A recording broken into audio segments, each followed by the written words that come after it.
ఓం శ్రీ సాయిరామ్. సత్యోపనిషత్ గ్రంథం నుండి కొంత భాగం తీసుకుందాం. సాయిరామ్. ప్రశ్న: భగవాన్, ఈ ధనము, ఈ విద్యలు అంతా నిష్ప్రయోజనలేనని మాకు ఒక్కొక్కసారి అనిపిస్తుంది. ఆశించిన ఫలితాలు లభించినప్పుడు అంతా వృధాశ్రమయ్యే కదా, మరి వాటిని విసర్జించాలా? గత్యంతరం ఏమిటి? బాబా: ఇది సరైన భావం కాదు. జగత్తులో ఏది నిష్ప్రయోజనం కాదు. సమస్తము మీ మనసుపైనే ఆధారపడి ఉంది. అన్నింటికీ మీ సంకల్ప వికల్పములే మూల కారణం.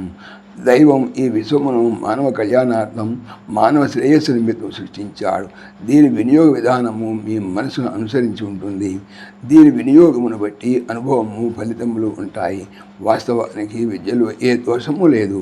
మీ మనసు నిర్మలంగా ఉంటే మీరు ఆర్జించిన విద్య వివేకాన్ని ప్రసాదించి విజ్ఞాన సుజ్ఞాన ప్రజ్ఞానము చేకూర్చుంది.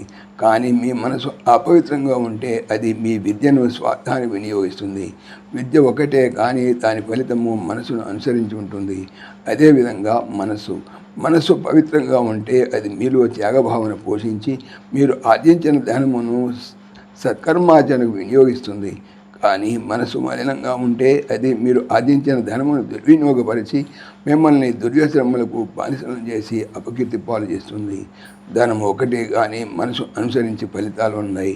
మనసును నిస్వార్థంగా, ప్రేమమయంగా మార్చుకొని దాన్ని దైవం వైపు ప్రయాణింపజేయటమే ఆధ్యాత్మిక సాధన.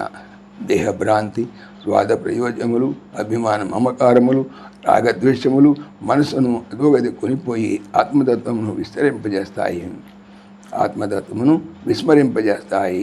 కనుక ఈ దుర్గుణాలను విసర్జించి మనసును ప్రేమమయంగా గావించుకున్నప్పుడు విద్య, ధనము సద్వినియోగములై సత్కర్మాచరణ ప్రేరకములై చివరకు దివ్యత్వమును, ఆనందానుభవమును అందించగలవు. సాయిరా.